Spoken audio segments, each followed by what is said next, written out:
Se ele está fazendo isso para fazer proselitismo social político, é uma vergonha. Uma igreja anglicana de Caxias do Sul, no Rio Grande do Sul, ordenou o primeiro sacerdote abertamente gay do Brasil. A decisão marca um momento histórico e polêmico, gerando apoio, crítica entre fiéis e lideranças religiosas. Constal, o que chama atenção inicialmente nessa matéria é exatamente essa questão de ser abertamente gay. E por que eu vou pegar nesse ponto da matéria para começar a te ouvir? Porque ao longo da nossa jornada, né, muitos omitiram, muitos tentaram, né, fazer de conta que não tinham essa opção sexual, fugiram desse debate, como esse esconder, esse omitir, prejudicou demais a relação, por exemplo, da Igreja Católica com seus fiéis, quando muitos foram descobertos, crimes de pedofilia, enfim. Entendo eu que a palavra abertamente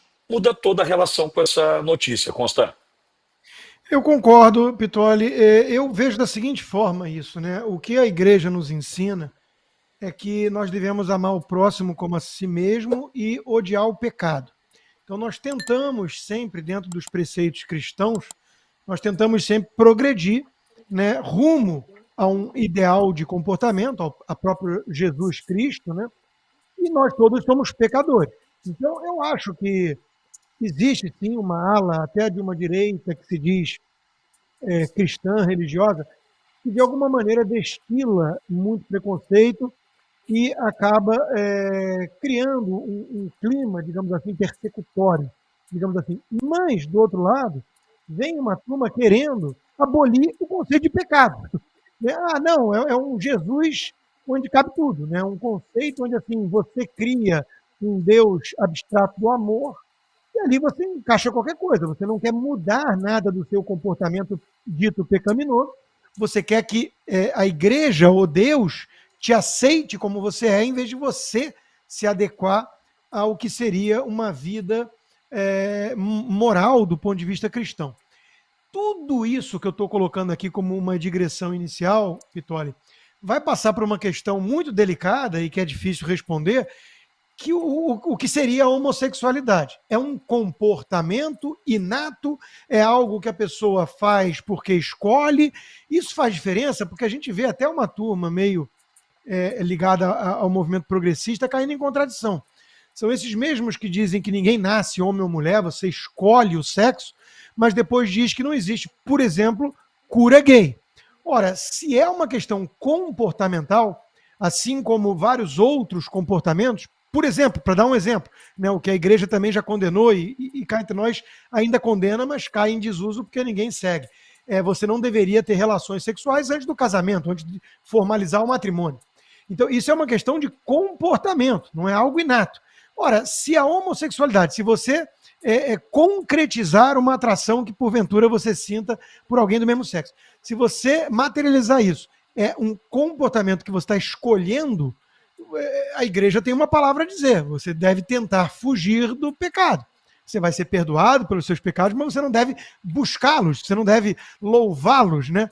Então eu vejo essa discussão toda dentro da igreja, e lembrando, né, isso é uma discussão de caráter dogmático da igreja.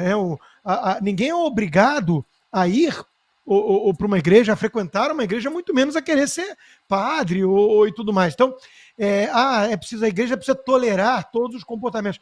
Depende, a gente pode ter um convívio dentro da sociedade em que os homossexuais são tolerados, porque não existe nenhum tipo de opinião legal contra eles, mas a igreja preserva sua liberdade de escolha dos seus dogmas para que, por exemplo, não force nenhum padre a realizar um matrimônio, um casamento entre pessoas do mesmo sexo. Então, eu vejo essa discussão, às vezes, muito mal calibrada, né? Eu acho que existe um movimento aí progressista tentando, a fórceps, desconfigurar uma igreja milenar que tem seus dogmas, que tem seus preceitos, seus valores, e que não vai mudar o sabor do vento. Não vai mudar porque está na moda. Se a igreja fizesse mudanças constantes porque a coisa está na moda, porque é a moral do nosso tempo, né, a igreja não seria a igreja. Então, é importante, de alguma forma, que a igreja demore mesmo a mudar certas coisas e vai chamar de pecado aquilo que considera pecado. Quem não está satisfeito não precisa ir para essa igreja, ora, tem outras. Serão, é um tempero progressista o que essa notícia traz, Serão? Pode ser que não. O Rodrigo Constantino fez uma análise bastante sábia e equilibrada de como a gente tem que abordar esse assunto com a máxima seriedade e pensando sempre num ponto fundamental: o ser humano. Qual é o perigo dessa história toda que a gente está vendo acontecer hoje no mundo? E graças a Deus, a onda woke foi estatelada na eleição norte-americana. Porque o sistema woke, o objetivo dele é gerar divisões artificiais. Quando ele assume a pauta identitária, não é para ressaltar a importância de cada um poder escolher o seu gênero, não. É para criar a divisão artificial entre as pessoas. E nessa armadilha a gente não pode cair. O ser humano tem direito a ter o seu livre-arbítrio. Isso foi dado por Deus, o livre-arbítrio, para acertar, para errar, para pecar ou não, para se consertar os próprios pecados, se livrar deles, se aprimorar. Então, essa questão conceitual é fundamental. Outro ponto que essa questão também chama atenção e que a gente tem que tratar é uma palavra básica, chamada respeito. Quando você respeita o próximo, você consegue ter tolerância, você consegue aceitar aquilo que o outro é ou quer ser, sem gerar um confronto artificial ou lesivo ao relacionamento com a outra pessoa. Porque o sistema woke ele quer criar essa divisão para você ter sempre uma sociedade repartida, uma sociedade que nunca consiga fazer uma união em torno de questões fundamentais, porque você divide em torno do periférico, que é essa questão do comportamento sexual. Então, a gente não pode cair nessa armadilha. Essa questão ela ganha uma força porque mexe exatamente com o dogma, com a questão religiosa, que Constantino abordou bem. O que é um pecado?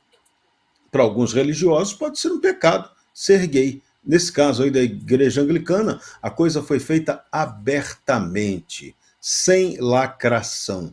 Então, quando você proclama a verdade sem fazer subterfúgios, sem criar mentiras, na base da aceitação, o que vai valer para esse sacerdote não é se ele é gay, se ele deixa de ser gay, é se ele é uma pessoa, primeiro, vocacionada para a vida focada em Deus, e se ele é uma pessoa que respeita de verdade o ser humano, se é alguém com caráter de verdade, se é alguém que tem equilíbrio psicológico para dar, para ser o orientador das demais pessoas, que é o que se espera do sacerdote, daquele que é o pastor, né? Não importa de qual religião ele seja. Então, esse assunto gera uma polêmica, mas gera também esse debate positivo que a gente conseguiu travar aqui. O fundamental para o ser humano é a busca incessante da felicidade, que é a mesma busca pela liberdade, e que, por isso, passa o respeito, a tolerância e, sobretudo, a sabedoria, que é o uso correto do conhecimento. Se você tem conhecimento, mas você age como uma besta quadrada, não adianta nada a acumulação intelectual que você tem. Então, as análises sobre essa questão não podem repetir a armadilha que a onda woke quer que a gente crie. A onda woke quer que você, que se acha conservador ou de direita, parta para porrada, já critique, já agride, já sai agredindo o outro. Porque aí é perfeito. O outro que está provocando se sente vítima. E aí o joguinho woke fica fechadinho. Não vamos cair na armadilha woke nunca. Bom, e chegando também para essa boa conversa, Luiz Felipe de Orleans e Bragança, também nosso convidado a partir de agora, segue até o final do programa conosco. Luiz Felipe, é uma honra tê-lo aqui, num assunto bastante polêmico. A nossa primeira pauta de hoje segue sobre um sacerdote da igreja anglicana que toma o seu posto agora numa igreja em Caxias do Sul, que é o primeiro sacerdote abertamente gay do Brasil. E na primeira pergunta que fiz ao Constantino, Luiz Felipe, eu tratei com relação à questão do abertamente. E vou tentar ser mais claro nessa minha posição, porque nós fomos enganados durante muito tempo né, desde veículos de comunicação que acabaram por nos manipular durante décadas, até com relação aos sacerdotes da Igreja Anglicana, da Igreja Católica, enfim, né, que se passavam, né, por padres que estavam longe de todos os pecados, mas nós soubemos de história, né, de pedofilia, né, padres que tiveram relacionamento com mulheres, enfim, com afetivos. A gente sabe de tudo isso, só que tudo isso era na surdina, ali atrás na sacristia, enfim, e hoje a gente tem esse termo abertamente gay do Brasil. Qual a relação que você vê com a polêmica criada sobre essa notícia? Ela se faz necessária, a gente precisa voltar na raiz dos costumes, no que a Bíblia prega, o que você entende que é importante a gente trazer nesse contexto? Luiz Felipe, seja bem-vindo. Olha, essa questão sempre é divisiva, né? E eu acho que é exatamente aí onde a esquerda gosta de brincar. Porque a esquerda não é religiosa, ela é anti-religião. Então, por que ela está levantando essa bandeira? Por que ela cria seus incentivos sociais para que todos se sintam de uma certa identidade, se sintam na missão de ter que levantar essa bandeira identitária? Então é só para fazer mais isso que a gente está fazendo aqui, dividindo, né? Dividindo a sociedade, dividindo o cristianismo, criando antagonismo dos cristãos com suas fés. Existem a fé católica, tem diversas vertentes aí protestantes que têm suas nuances. Eu respeito todas elas, respeito absolutamente todas elas, e respeito todos que se julgam cristãos. Não posso julgar. Como cristão, eu não posso julgar ninguém, nem mesmo esse sacerdote. Pelo que ele é, o que ele pensa e tal. Vamos aceitá-lo, é só isso. Agora, do ponto de vista de religião, se por acaso uma religião prega é antagônica a um comportamento social, é da liberdade dessa religião ser contra esse comportamento. Por que tem que se fazer um caso político disso, né? Ou um caso social? Na verdade, o que a gente tem visto até da Igreja Católica, especificamente da Igreja Católica, mas certamente das outras igrejas, é muita, diria que, aparelhamento ideológico da base até o Vaticano, né, para subverter o que era a religião católica. Então, quando você tem aí, não sei se a Igreja Anglicana, eu não sei se ela tem essa mesma direcionamento do que a Igreja Católica. Pode ser que sim, pode ser que não. Não conheço a religião anglicana. Na Católica seria realmente um caso bem peculiar, né? Até passível aí de ser excomungado, né? Digamos assim, uma vez que vocês colocam como sendo comunista, ou que vocês colocam como sendo de um comportamento social que a Bíblia ou que os dogmas da Igreja Católica especificamente não julga sendo correto para aquela religião, então cabe àquela religião e aqueles que praticam aquela religião, se por acaso há essa entrega de poder à questão da igreja, deles passarem julgamento. Agora, eu como cristão, eu não passo julgamento em absolutamente ninguém. E eu não sei se a Igreja Anglicana tem essa vertente também contrária a esse comportamento. O que eu sei é que a esquerda vai aparelhar absolutamente todas essas religiões, porque ela é contra as religiões, e ela quer exatamente subvertê-las, tirando a força do cristianismo, seja onde ele cai, e já encontrei vários homossexuais que são cristãos, são ótimos, não posso, mais uma vez, julgar, mas na minha percepção, assim, ótimas pessoas, e querem fazer o bem, representam muito bem o que seria a fé cristã.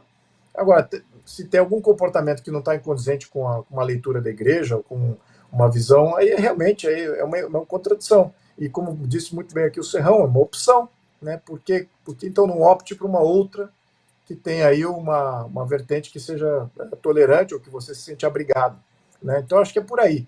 Agora, tentar mudar a religião, acho que é muito complicado, né? Eu acho que essa questão de fazer isso, a gente não pode dizer que a religião não tenha mudado, porque, na verdade, sim, a história da Igreja Católica especificamente, tivemos aí vários papas que eram pais, tinham famílias papais, praticamente, no passado, que eram nomeados, 5 famílias italianas que nomeavam aí diversos papas. Alguns desses papas tiveram filhos no passado, mais recentemente, nos últimos 200, 300 anos, tem diminuído esse tipo de escândalo. Agora, toda instituição humana tem falha, essa que é a verdade. Então, quem somos nós para passar o julgamento? Eu vejo por aí, eu vejo pelo lado cristão de não querer dividir, e se por acaso o sacerdote está fazendo polêmica da sua identidade, usando a sua identidade para fazer algum tipo de polêmica ou chamar atenção para si próprio, ou para a sua fé, ou para a sua identidade, olha, vergonhoso, é vergonhoso se fazendo isso. Se por acaso a igreja anglicana é contrária, se por acaso ela é tolerante, ok, não vejo problema ali. Agora, se por acaso ela é intolerante, ele quer fazer um caso disso, um caso social disso, isso é uma vergonha. Isso do ponto de vista social político não se faz, né? Você teria que exercer outras opções aí nesse sentido. Então, eu não sei se eu deixei muito claro aqui a minha visão, mas eu acho que essa questão sempre é divisiva. Não são os cristãos que tentam dividir a fé cristã, apesar que isso tenha acontecido muito no passado. Houve guerras incríveis durante muito tempo com relação a isso. Não cabe a gente ressuscitar essas divisões, e certamente não cabe separar a população das religiões que reconectam com aquilo que criou a nossa civilização. Eu acho que é esse que é o intuito aqui. Esse sacerdote aí, não sei quais as intenções deles. Agora, mais uma vez, se ele está fazendo isso para fazer proselitismo social político, é uma vergonha. Você não pode perder. Hoje, entrevista especial com o Dr. Roberto Zeballos, comigo, Vitor Brown, e com Rodrigo Constantino. Hoje, às 20 horas, no canal do YouTube do Braddock Show.